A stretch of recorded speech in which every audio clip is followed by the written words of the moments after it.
철학자 산타야나라는 사람이 아주 유명한 말을 했는데 저는 좀 들려드리겠습니다. 역사에서 교훈을 배우지 못한 사람은 필연적으로 그 역사를 되풀이하게 되어 있다. 굉장히 이제 좀 생각해 볼 부분인데, 역사라고 하는 것은 반드시 우리에게 어떤 좋은 것을 가르쳐 준다는 것이죠. 좋은 것을 가르쳐 주는데 그것을 배우지 못하게 되면 그 배우지 못한 그것 때문에 결국 역사가 나에게 교훈한 것을 통해서 내가 심판을 당할 수 있다는 거죠. 그래서 이제 그런 역사들이 굉장히 많습니다. 언윈이라는 사람이 있는데 이분이 이런 얘기를 했습니다. 창세 이후로 세계 역사상 이 땅에 출현했다가 사라진 인간의 주요 문명이 88개나 된다. 다시 설명하면 88개국의 강대국이 창세 이후로 사라졌다는 거예요. 그럼 왜 사라졌는가? 이제 이런 얘기죠. 그걸 이제 우리 배우자는 거죠. 그다음에 이 강대국들이 자기가 어떤 위치에 서 있으면 누구도 부럽지 않잖아요. 마치 지금 우리 미국이 그런 것처럼 어느 나라도 해보지 못하니까 자기의 민족과 나라가 영원히 세계를 지배할 것이라고 생각한단 말이죠. 그런 나라들이 지금까지 88개국이 있었다는 거예요. 근데 그 88개국이 있었는데 그 모든 나라들이 시간 지나니까 없어졌다는 거죠. 바로 그 역사적인 교훈을 우리가 배우지 않으면 그 배우지 못한 그 역사 때문에 내가 당한다. 그런 얘기입니다. 결국은 이렇게 88개국의 강대국의 몰락이라고 하는 것이 결국 하나님의 시간표 속에서 이루어졌다는 것이죠. 근데 이 부분으로 놓치면 안 되는 거죠. 88개국의 강대국들이 그 하나님의 시간표 속에서 새로운 하나님 역사를 이루어가신 그 부분에 부합하니까, 합당하지 아니하니까 하나님 버리신다는 거예요. 그러니까 어떤 나라에 하나님 어떤 권력을 주고 힘을 주고 부강하게 만드는 목적은 그 나라의 어떤 그 부강의 목적이 있는 것이 아니라 그걸 통해서 하나님의 나라를 세우고자 하시는 하나님 뜻과 계획이 있는데 우리 인간은 그걸 못 본다는 거예요. 그러니까 자기가 어떻든 세계를 지배하고 권력에 있으면 또 세계를 이렇게 움직일 수 있는 힘이 있으면 그때는 하나님이 안 보인다는 것이죠. 그래서 결국은 지금 창세 이후로 88개국의 강대한 나라들이 다 사라졌다는 거예요. 더 주목할 것은 그 모든 88개국의 나라가 이스라엘과 관련되어서 몰락이 됐다는 거예요. 이스라엘 민족과 관련되어서 88개국이 어떻게 했느냐에 따라서 이스라엘을 어떻게 대했느냐에 따라서 88개국의 나라가 없어지고 앞으로도 새로운 어떤 강자의 나라가 강대국이 태동할 겁니다. 그러나 그 태동된 새로운 강대국이 태동된다 할지라도 그 태동된 또 하나의 어떤 국가가 이스라엘과 어떻게 관계를 맺는가에 따라서 그 역사가 오래 갈 수도 있고 짧게 갈 수 있다는 것이죠. 아주 이게 중요한 겁니다. 지금 세계 역사 속에서 이게 좀 조금만 쳐다보면 보일 수 있는 그 부분입니다. 여러분에게 오늘부터서 공부하는 이 복음에 관련된 이 내용을 들으면서 그 눈이 열렸으면 좋겠습니다. 이 전세국의 강대국들이 왜 몰락했고 왜 새로운 나라가 또 지배하는 이런 구조를 가지고 있는가에 관해서 여러분이 눈이 열린다면 우리가 어떻게 신앙생활하고 어떻게 하나님 섬길 것인가에 관해서 정확하게 이해할 수 있다는 것이죠. 저와 여러분이 정말 도대체 하나님에 관해서 예수님에 관해서 얼마나 알고 있나 이것을 여러분에게 자문자답을 좀 해보았으면 좋겠습니다. 우리가 과연 하나님을 인정함에 있어서 또 성경 말씀에 기록된 이 말씀에 관해서 얼마나 인정하고 그 말씀대로 우리가 믿고 살아가고 있는지, 또 하나님의 역사 속에서 이루어지는 하나님의 역사에 관해서 그 하나님의 운행하심과 역사하심과 계획하신 바 뜻하신 바에 관해서 내가 어떻게 순응하고 가고 있는지에 관해서 주목해 보자는 거죠. 그런 측면에서 여러분들은 과연 하나님을 얼마나 알고 계시고 성경을 얼마나 알고 계시냐 이 말이죠.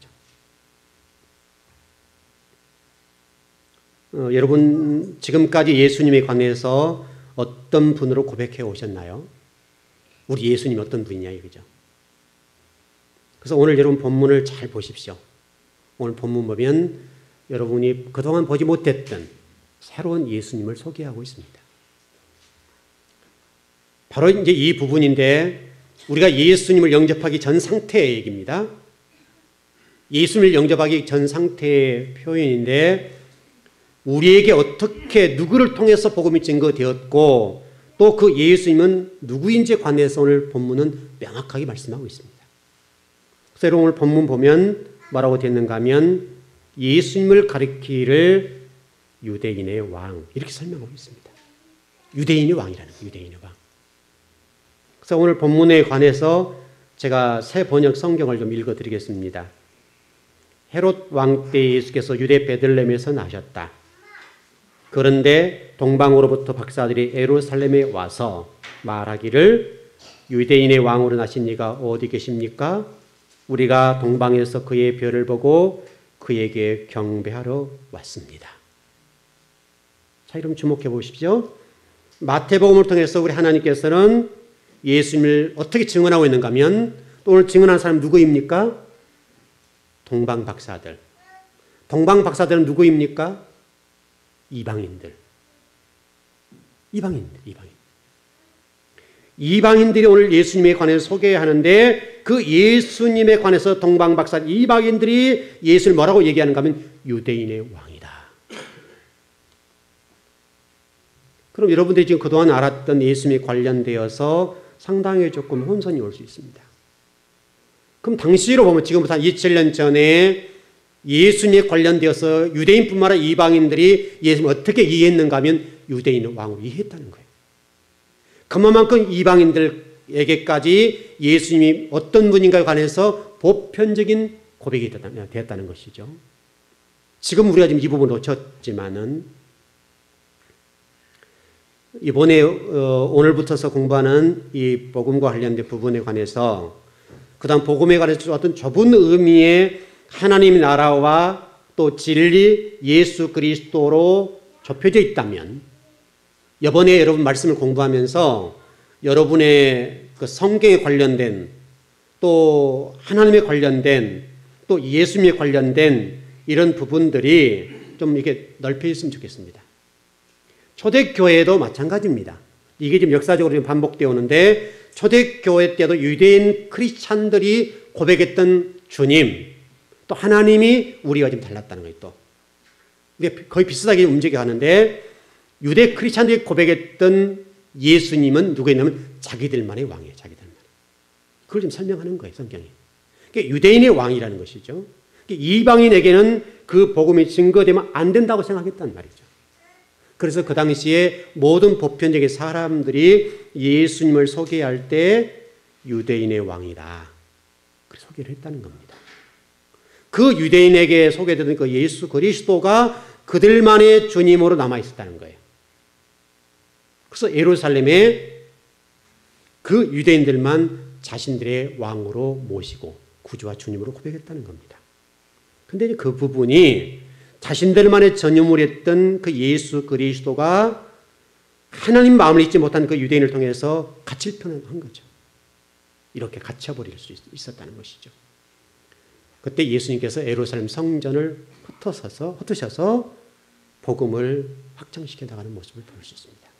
그런데 놀라운 사실은 이방인이었던 우리들이 복음을 그들로부터 이렇게 전수받고 또 믿고 있는데 이제 이방인 크리스찬들 저와 여러분들이 이제는 우리들만의 주님으로 머물렀다는 거예요. 우리들만의 주님으로. 좀 이 흐름을 좀 정리하시죠? 이해되시죠? 유대인만의 예수님에서 이방인으로 복음이 증거된 이후에 디아스포라 2000년 흩어져 버리니까 이제 이방인들이 주님을 구주와 주님으로 고백했다는 것이죠. 그런데 더 놀라운 사실은 유대인이 그랬던 것처럼 우리들 역시 예수님을 우리 속에 가두었다는 거예요. 우리 크리스찬 속에 가둬놓고 유대인들에 관련돼서는 딱 접었다는 것이죠. 아마 마지막 이제 이 공부할 때 그 정리를 아마 해드리겠습니다만은 우리가 지금 하나님 나라를 이해할 때나 또 예수 그리스도를 이해할 때 또 하나님을 이해할 때 우리가 어떤 협소한 의미로 가둬놓고 하나님을 얘기하지 않았으면 좋겠습니다. 성경에서 말씀하고 있는 넓은 의미에서 하나님의 나라, 지금 실질적으로 우리 한국 교회가 하나님이 실질적으로 교회 안에 갇혀 있잖아요. 교회 안에. 또 성경 안에 갇혀 있잖아요. 하나님께서. 하나님이 주인이시고 그분이 만왕의 왕이시고 우주 만물을 창조하시고 저와 여러분들을 창조하신 주님이신데 우리는 피조물에 불과한데 우리 그리스도인들이 그 주님을, 그 하나님을 성경 속에 가둬버렸고 우리 교회 속에 가둬 놓으셨다는 거예요.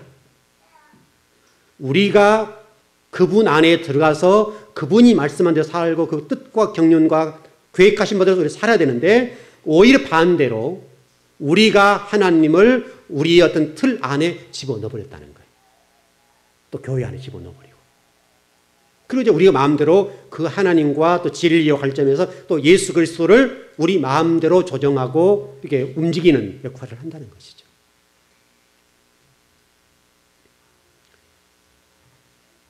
우리들만의 주님, 우리들만 하나님 했던 또 그 고백들이 좀 더 열려져서 모든 사람들이 예수 그리스도를 구주와 주님으로 고백하고 하나님 나라가 교회와 성도를 통해서 넓혀져야 되는 것이 아버지 뜻입니다.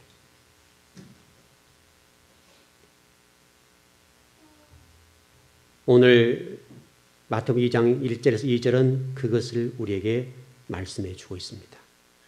또 누가복음 1장 30절에서 33절의 말씀을 좀 잘 읽어드리겠습니다. 누가복음 1장 30절에서 33절입니다. 천사가 마리아에게 말하였다. 두려워하지 말아라 마리아야, 너는 하나님의 은혜를 입었다. 보아라, 내가 잉태하여 아들을 낳을 것이니 너는 그의 이름을 예수라고 하여라. 그는 위대하게 되고 가장 높으신 분의 아들이라고 불릴 것이다. 주 하나님께서 그에게 그의 조상 다윗의 왕위를 주실 것이다. 그는 영원히 야곱의 집을 다스리고 그의 나라는 무궁할 것이다. 자, 주목할 것은 예수님은 야곱의 집을 다스린다.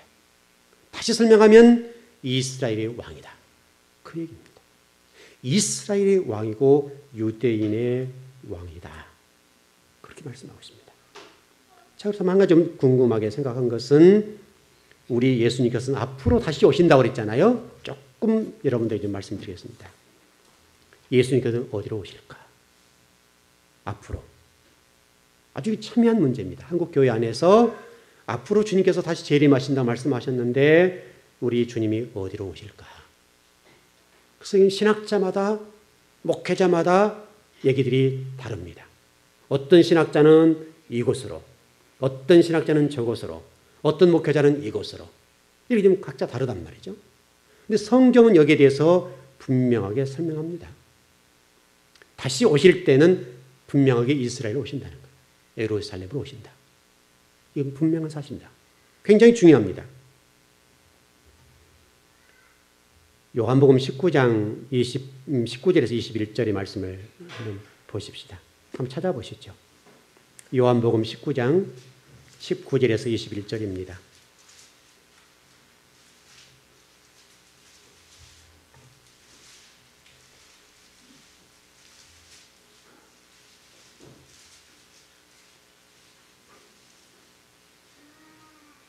예, 같이 한번 읽으십시다. 요한복음 19장 19절에 21절 시작.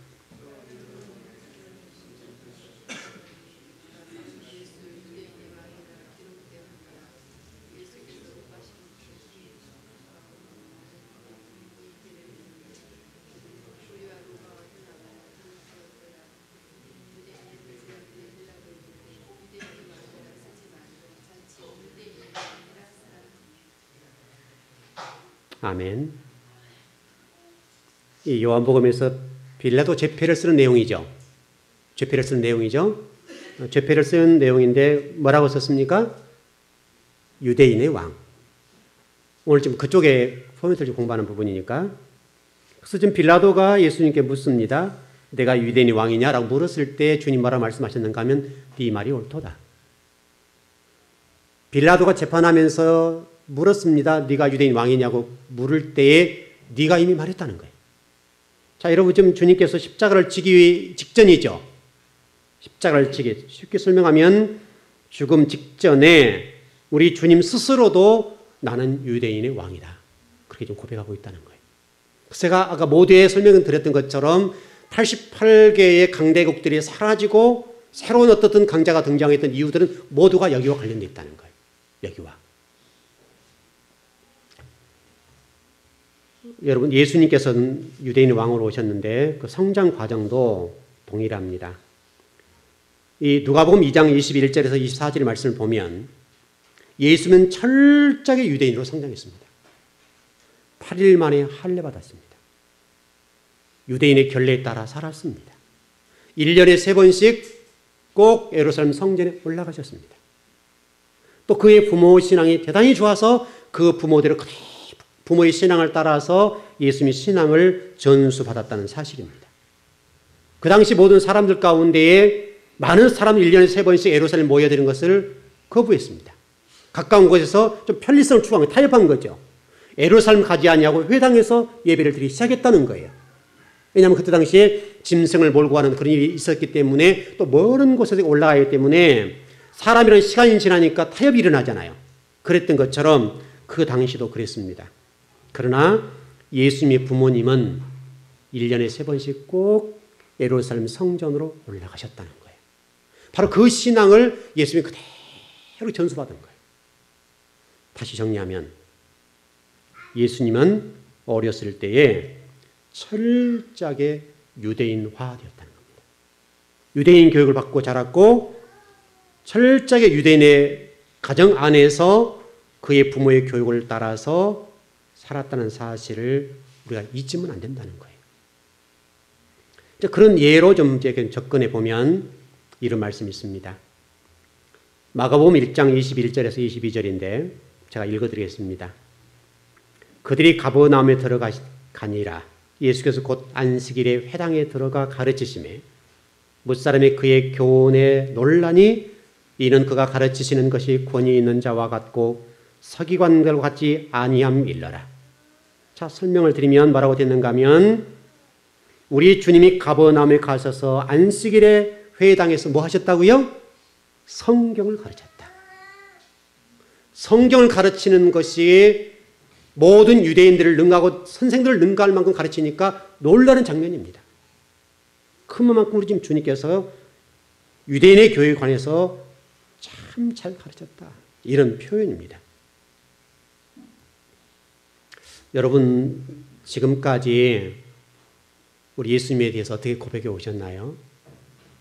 만왕의 왕. 그렇지 맞습니다. 틀리지 않습니다.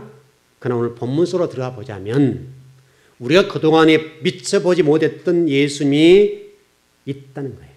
다시 설명하면 유대인으로 왕으로 오신 이 부분을 너무나 우리가 망각했다는 거예요. 그리고 오히려 그것 때문에 유대인들을 핍박하고 오히려 좀 저주하고 오히려 잘못된 신앙을 가지고 그들의 핍박을 가했던 우리 기독교라는 거예요. 그래서 지금까지도 우리 기독교가 그렇게 해왔습니다. 이 시각을 바꿔야 된다는 거예요.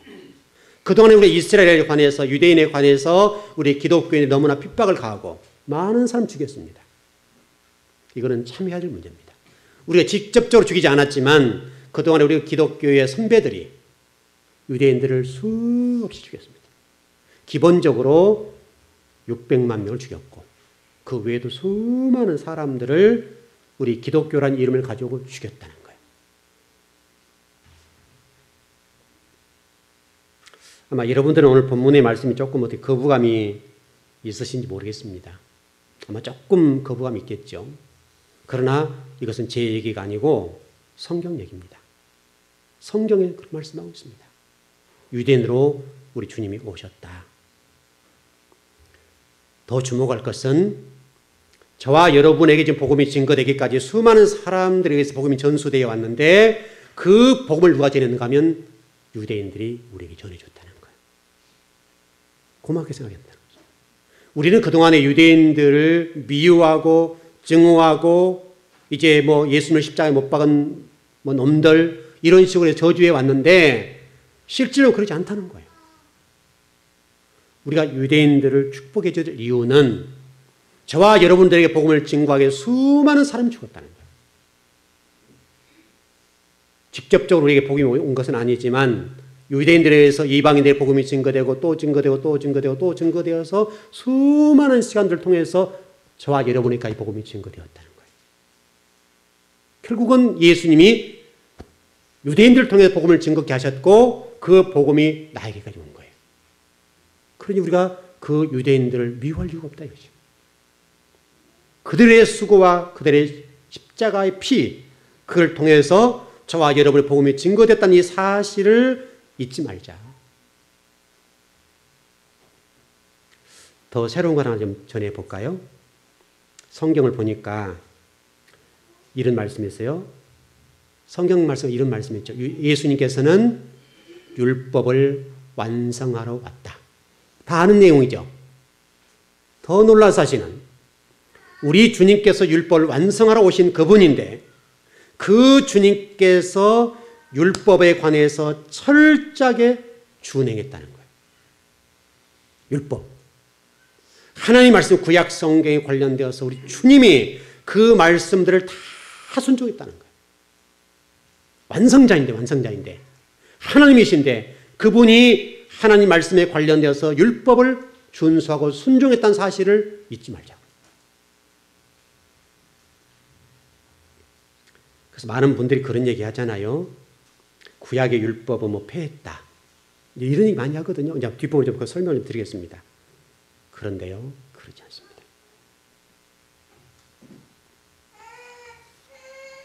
예수님은 철저하게 유월절, 오순절, 초막절뿐만 아니라 성경에 기록되어 있는 모든 율법들에 관해서 철저하게 순종했다는 거예요.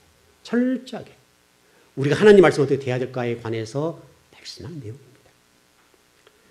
이런 어떤 정체성을 가지고 우리 주님이 제자들의 복음을 전하고 또 그들을 통해서 하나님 나라를 세워가시는 이 놀라운 하나님의 계획과 뜻들을 이루어 놓으셨다는 것이죠. 여러분 우리 교회가 9월달이면 9월 첫째 주면 항상 창립 기념 예배를 드립니다. 이렇게 드리는 이유는 뭐 특별한 행사하지 않지만 드리는 이유는 왜 그렇습니까? 우리 교회 정체성의 문제예요. 우리 교회가 어떻게 세워졌는가? 어떤 상황 속에서 어떻게 교회 세워졌는가에 관해서 항상 이점을 생각하자는 거예요. 그래서 제가 우리 교회 정관을 정리를 늘 해 나가는데 정관을 정리해 가는 과정 속에 그 당시를 제가 이렇게 기록해 놨습니다. 이 즐거운교회 태동에 관련되어서 이러한 성도들이 즐거운교회를 개척했습니다. 그래서 그 당시에 개척했던 성도들의 이름을 한 분도 빼지 않고 다 기록해 놨습니다. 그 가운데 우리 교회를 나가신 분도 계시고 여러분도 계시겠지만 어떤 그 교회 연역 속에는 당시 교회를 개척해서 교회에 수고했던 성도들의 이름을 다 기록해 놓은 거예요. 무슨 얘기냐면 앞으로 우리 후대들이 이 즐거운 교회가 어떻게 태동됐는가, 어떤 사람들이 모여서 교회를 뭡니까? 이 개척했던 멤버 누군가에 관련되어서 다 기록해 놨다는 거예요. 그리고 이 교회가 어떻게 세워졌고 앞으로 후대들이 어떻게 이 교회를 섬길 것인가 관련되어서 꼭 알아라는 거예요. 교회 역사를 썩어 나가는 것이죠.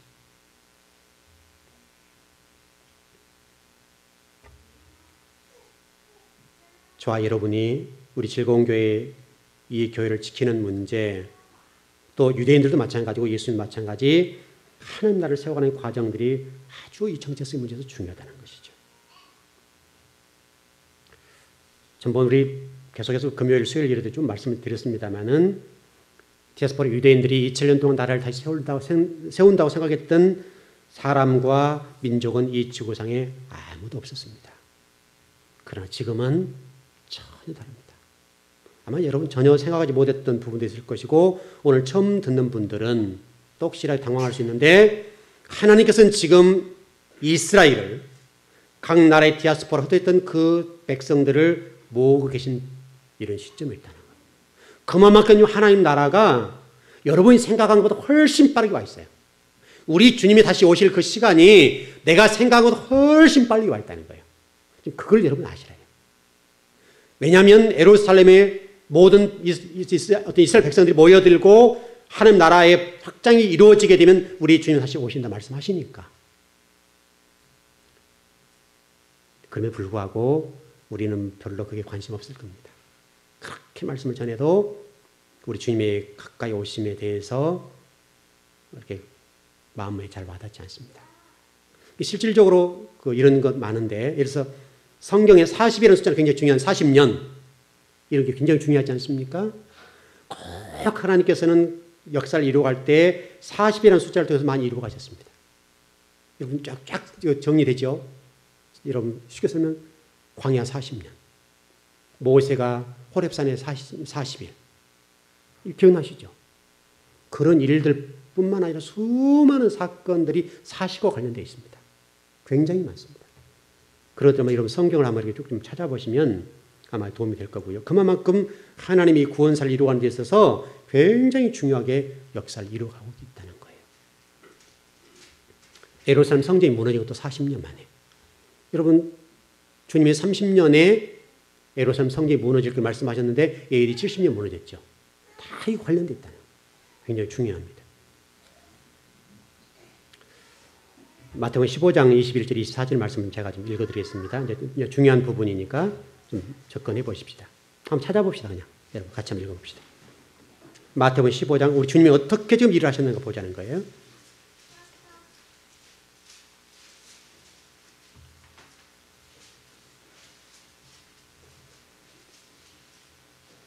마태복음 15장 21절에서 24절입니다.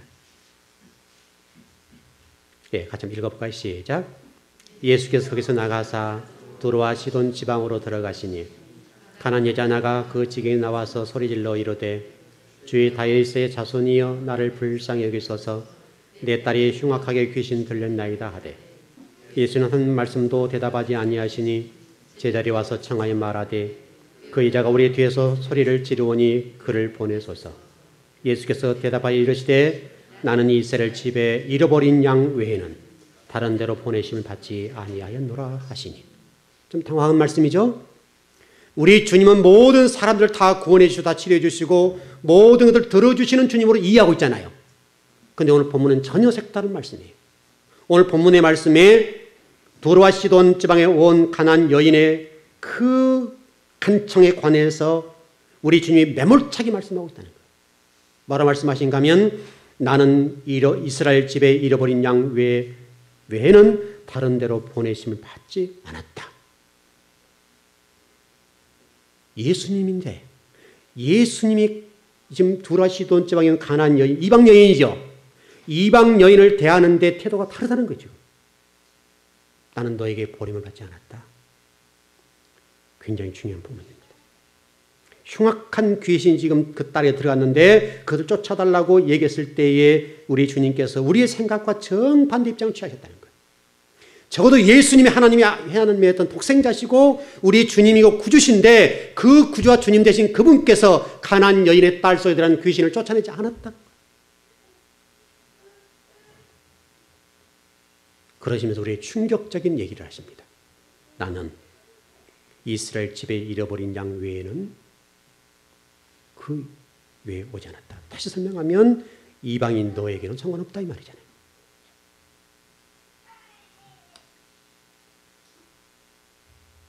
그런데 요한복음 4장 5절 9절은 또 다른 말씀 전해줍니다. 자, 좀 읽어드리겠습니다. 사마리아에 있는 수가라 하는 동네에 이르시니 야곱이 그 아들 요셉에게 준 땅이 가깝고 거기 또 야곱의 우물이 있더라. 예수께서 길 가시다가 피곤하여 우물 곁에 그대로 앉으시니 때가 6시쯤 되었더라. 사마리아 여자 한 사람이 물을 기르러 왔음에 예수께서 물을 좀 달라 하시니 이는 제자들이 먹을 것을 사러 그 동네에 들어갔음이러라. 사마리아 여자가 이르되 당신은 유대인으로서 어찌하여 사마리아 여자인 나에게 물을 달라 하나이까 하니 이는 유대인이 사마리아인과 상종하지 아니함이라. 아주 중요한 본문입니다. 당시 유대인들은 사마리아 여인들을 개와 돼지 취급했습니다. 그런데 지금 아까 예수님께서는 지금 가나안 여인에 관련되어서는 완전히 개 취급하고 있죠. 그런데 오늘 사마리아 여인에 관련되어서 우리 주님이 전혀 다른 태도를 취하고 있다는 거예요. 이 부분은 앞으로 어떻게 지금 이스라엘 백성이 어떻게 변해가고 있는 아주 중요한 문제를 설명하고 있는 거예요. 디아스포라로 그들이 2000년 사는 동안에 그들이 어떻게 변해될지에 대해서 말씀하고 있는 내용이에요. 디아스포라 2000년 사는 동안에 그들이 당시 사마리아 여인들, 다시 설명한 아수르 사람들 피가 섞였지 않습니까? 바벨론 포로 당시에 아수르 사람과 피가 섞인 것을 통해서 유대인들이 사마리아 사람들을 개 취급하고 돼지 취급했다는 거예요. 상종도 안 했습니다. 쳐다도 안 봤습니다. 근데 예수님은 바로 그 사마리아 여인에 관해서 다가서서 물을 달라고. 그때 사마리아 여인이 뭐라고 얘기하면 어떻게 유대인으로서 나이가 사마리아 여인에게 물을 달랍니까? 라고 물었다는 거예요.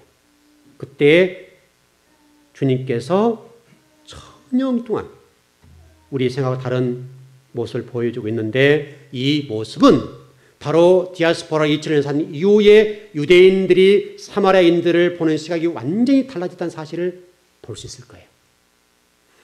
2000년이 지난 다음에 그들도 역시 마찬가지로 디아스포라 살면서 각 나라에 사는 동안에 다른 이방인들과 혼인을 합니다. 그러니까 유대인들이 피가 섞이겠어 안 섞이겠어요? 피가 섞입니다. 피가 섞이면서 그들이 그때 깨달은 거예요. 우리도 별 수 없다. 우리가 사마리아 여인들을 개 취급하고 돼지 취급했던 그 부분을 하나님 이렇게 깨트리는 사실을 그때 가서 깨달은 거예요. 뭐가 들어오시죠? 정리되시죠? 유대인들이요 그렇게 배타적이고 사마리아 여인들과 사마리아 사람들이 이방인과 피가 섞였다는 사실 때문에 상종하지 않았던 하나님의 백성, 하나님의 친백성, 여러분 친백성 맞지요? 하나님의 친백성 됐던 그 민족. 다시 설명하면 솔로몬 이후에 나라가 나눠지지 않습니까? 나라가 나눠져서 40년 만에 아수르에서 멸망하거든요.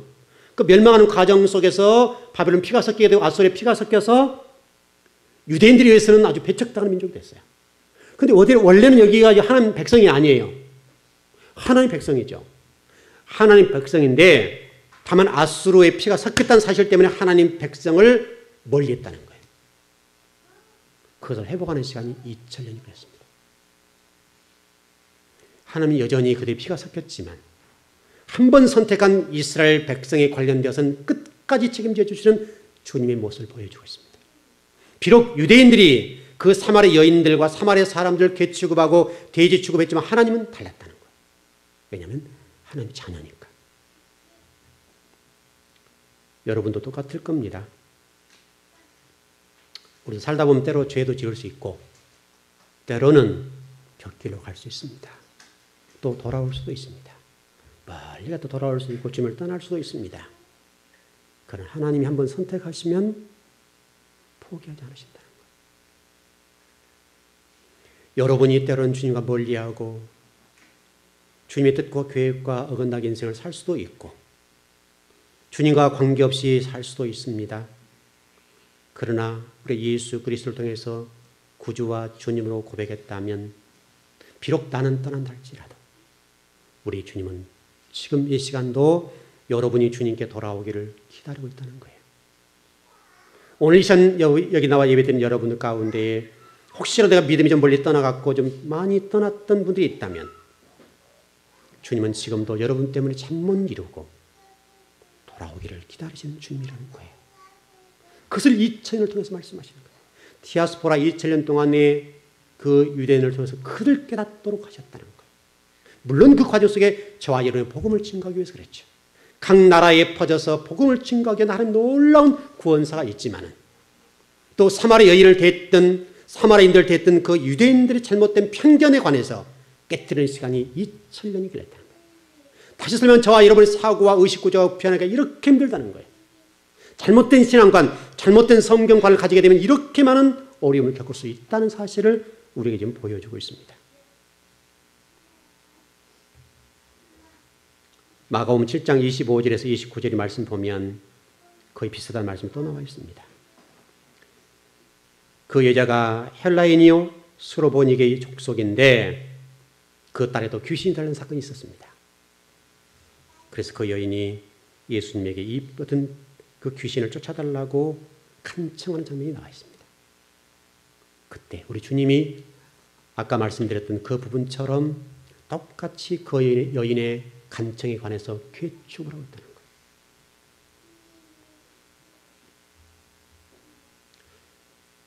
우리 좀 시간이 있으면 성경을 쭉 한번 읽어보면 좋겠는데 그럴 시간이 좀 없고요. 여러분 사도행전 10장을 한번 쭉 한번 펴보십시오. 읽을 시간 없으니까 다 읽을 수는 없는데 사도행전 10장을 펴보시면 여러분이 전혀 이해하지 못했던 잘못 알고 있는 성경 말씀이 나올 겁니다. 사도행전 10장에서 11절에서 22절의 말씀을 펴보시길 바랍니다. 자, 설명을 드리겠습니다. 하나님이 구속사가 어떤 방향을 향해서 가고 있는지를 설명하는 본문입니다.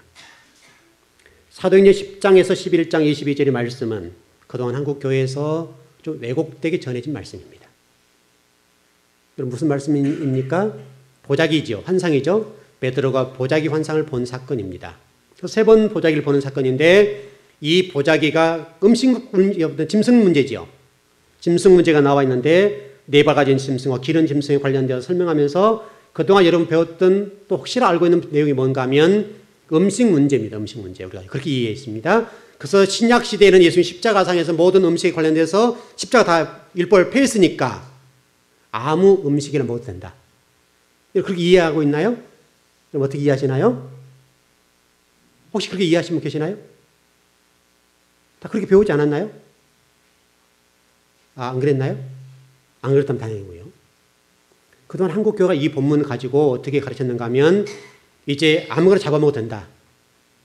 왜냐하면 십자가에서 모든 율법을 다 폐하고 음식 문제를 다 폐했기 때문에 구약은 필요 없다. 그래서 여러분 아무 음식을 먹어도 됩니다. 그게 사도행전 10장입니다. 이렇게 가르쳐왔단 말이죠. 근데 이건 굉장히 엉뚱한 얘기입니다. 오늘 본문의 얘기는 음식 문제를 얘기하는 것이 아니라 복음 얘기하는 거예요. 복음.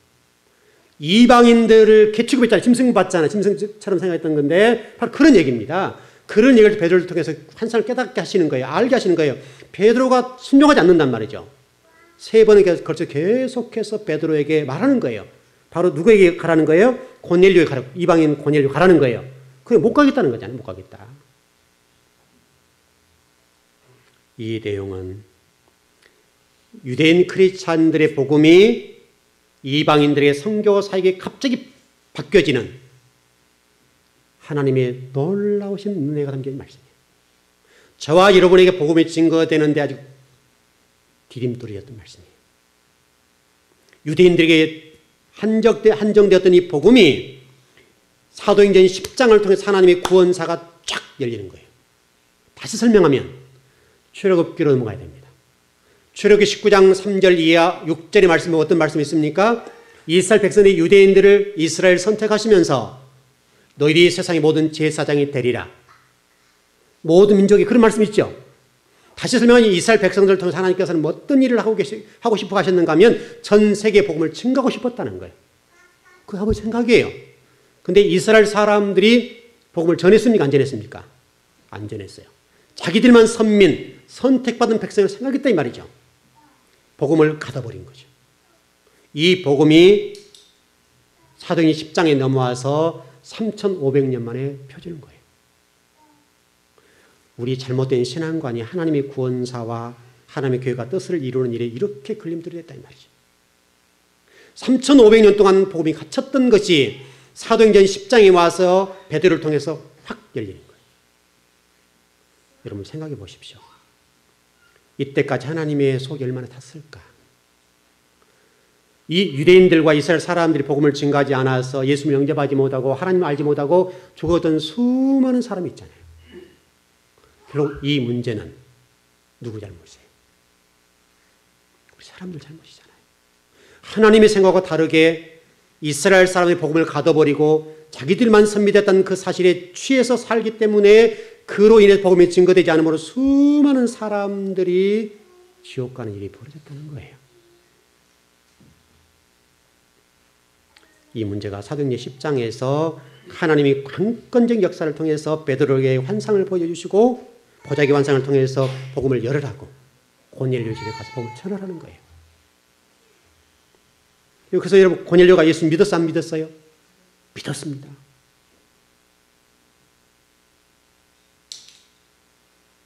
우리 에베소 3장 6절 한번 보십시다. 중요한 본문이니까 한번 읽어보십시다.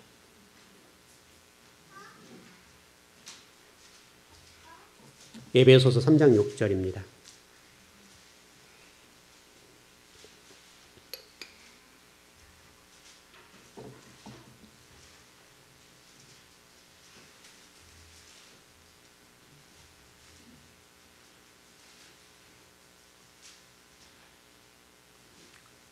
에베소서 3장 6절 갈렙빌 그렇게 되죠. 예, 한번 합독합시다. 시작.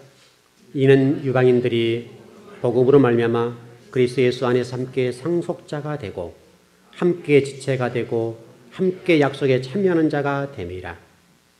제가 한번 읽어드리겠습니다. 한번 구절구 좀 보십시오. 이는 이방인들이 복음으로 말미암아 그리스도 안에서 함께 상속자가 되고 함께 지체가 되고 함께 약속에 참여하는 자가 됨이라.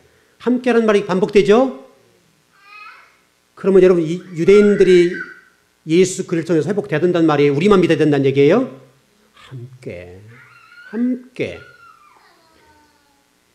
유대인들을 통해서 저와 이를 복음이 증거되었는데 그 복음을 전한 그들과 우리가 함께 상속자가 되고 어디 안에서? 예수 그리스도 안에서 상속자가 되고 함께 지체가 되고 함께 약속에 참여하는 자가 됨이라. 여러분들 그동안에 유대인들에 대해서 이방인들 뭡니까? 이스라엘 사람들에 대해서 저놈들은 구원 못 받을 놈들이야 이렇게 생각했던 생각을 고치시라고요. 함께 하나님 상속자가 되었단 말이죠. 실질적으로 우리 로마서 11장의 말씀은 뭐라고 되어 있는가 하면 그 유대인들이 우리의 원가지입니다. 이걸 잘라내고 대신 거기에 우리 첫 받은 자가 저와 여러분이에요. 그래서 유대인들에게 같이 하나 되어서 뿌리가 하나님이시고 뿌리신 하나님에게 원가지와 우리가 붙어서 하나의 공동체가 됐다는 거예요. 이게 하나님의 생각이에요. 하나님의 생각.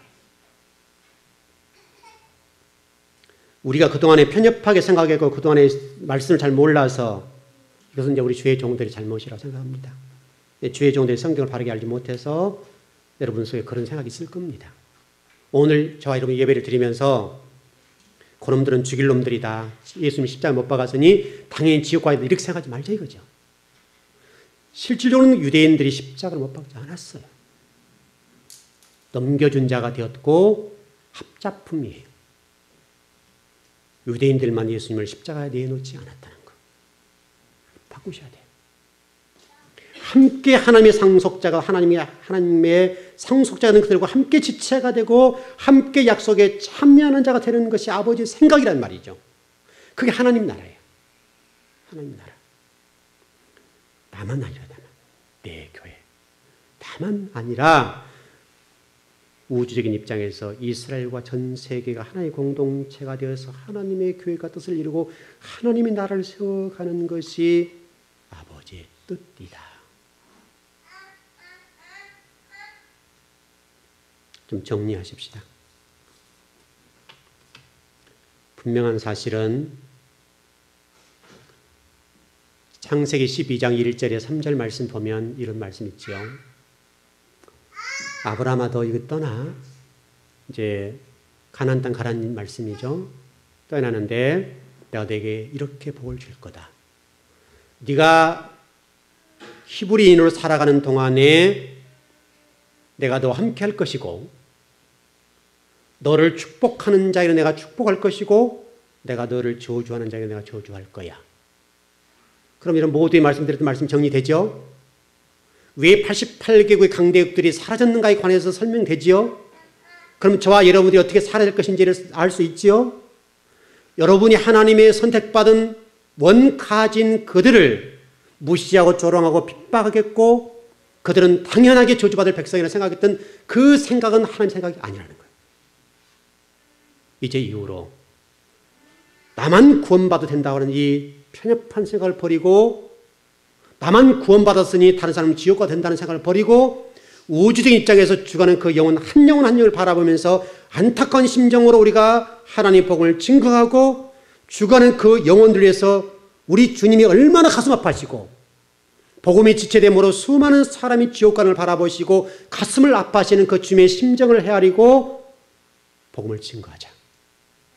더 나아가서 여러분에게 지금 전해진 복음은 절대로 값싼 복음이 아니다. 여러분이 구원받는 백성이 되어 하나님 자녀가 돼서 예배드리는데 그 여기까지 나와서 예배드리는 이 모든 과정 속에 복음은 절대 값싸지 않다. 여러분은 값싸게 받을지 모르지만 여러분의 복음이 증거되기까지 수많은 사람의 피를 통해서 여기까지 온 것이기 때문에 더 나아가서 예수님이 십자가에 피가 있는 것은 사실이고 더 나아가서 그 복음을 증거했던 수많은 사람들의 피를 받고 여기까지 왔기 때문에 그 피값은 엄청나다. 내가 귀한 존재라. 여러분의 존재가 그냥 한낱 이런 사람이 아니라 하나님의 구원사 속에 포함되는 하나님의 원대한 꿈 속에서 구원받는 백성 그 한 사람이 됐다는 사실을 생각하고 하나님 비전과 꿈을 바라보고 절망하지 마시고 낙담하지 마시고 좀 어떤 어려운 일들 때문에 무너지지 마시고 하나님의 구원사 속에 나를 바라보고 내가 이렇게 대단한 사람이구나. 나를 구원하기 위해서 우리 하나님 이런 놀라운 계획들을 이루어 놓으셨고 이런 수많은 과정 속에 나를 구원해 주셨으니 내가 이게 존귀한 자다 생각하시고 그 안에서 은혜를 누리고 그 안에서 힘을 얻고 다시 한번 비전과 꿈을 안고 새로운 인생을 살아가는 저와 여러분이 되기를 축원합니다. 기도하십시다.